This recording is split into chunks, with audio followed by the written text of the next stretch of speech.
Hello everybody, we are EMPhASIS group. Today we will talk about how we implemented the system and the main challenges we faced during the implementation.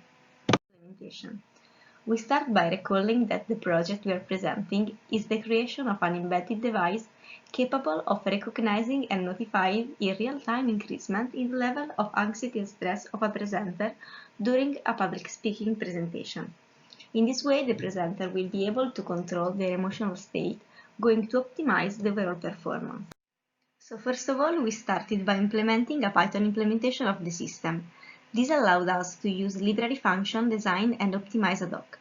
We have thus obtained a reliable result with which to validate the one obtained by the other implementation. A second implementation has been made in C++. This step required that the library function offered by Python be explained and implemented. Once the results returned from the implementation in C++ were validated, the code was readjusted to meet the hardware constraint and it was brought to Vivado CLS, which provided the RTL. And finally, thanks to Vivado, the real final hardware design was obtained. At a high level, the implemented framework consists of three large blocks: acquisition, feature extraction, and classification.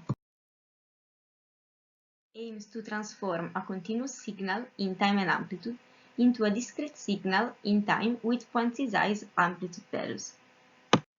The main problem we have to face in this phase was having to manage a real-time signal that arrives continuously. During the development phase, an interim solution was proposed, giving the following phases an offline signal provided by the MIT BIH noise stress test database. In the meantime, the actual acquisition blocks was designed, and this can manage the input signal through a data stream.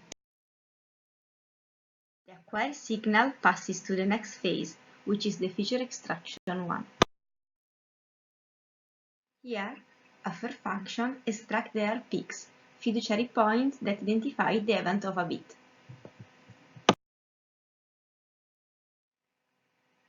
The signal given by the differences between consecutive R peaks, so given by the duration of the bits, is analyzed both in time and in frequency domain. These analyses are necessary in order to provide to the classifier the feature necessary to perform the classification task. Two main problems have to be faced in these phases. The first one is the fact that the hardware does not suppose dynamic memory, but as you can think, it's not possible a priori to know how many R peaks there are in a signal. So we have to use our background knowledge, and we know that in a minute the maximum heartbeat is 2008, and so we calibrate the hardware implementation on this value.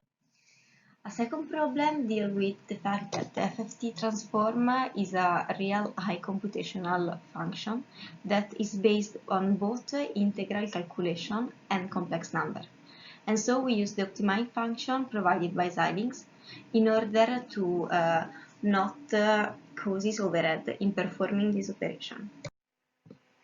Finally, the classification step distinguishes observation between the one related to a stress condition from the one related to a physiological condition. The distinction is implemented by using k-means and tuning a proper hyperplane that divides the two clusters identified. The representation space for this observation is the PCA space. The first challenge that we had to deal with in this phase was to create a classifier without having a labeled dataset. We therefore use k-mean, an unsupervised technique, to identify the classes that, for the two clusters that the algorithm found. We use our a priori knowledge, understanding the physiological meaning of the weight of the PCA. Then we have to optimize the computation. In fact, each time that we calibrate the hyperplane to separate the two clusters on the same individual, we get the same result. So it wouldn't be useful to implement k-means in hardware. So we decide to use it in software and to get the parameter to found the hyperplane to separate the two classes. So we have a preliminary phase if you want to use the device on a new individual, where a recording is given to the software implementation. The software implementation returns the parameter, and we can calibrate the hardware implementation to the new individual. Once the hardware implementation is calibrated, it's perfectly functioning on the new person.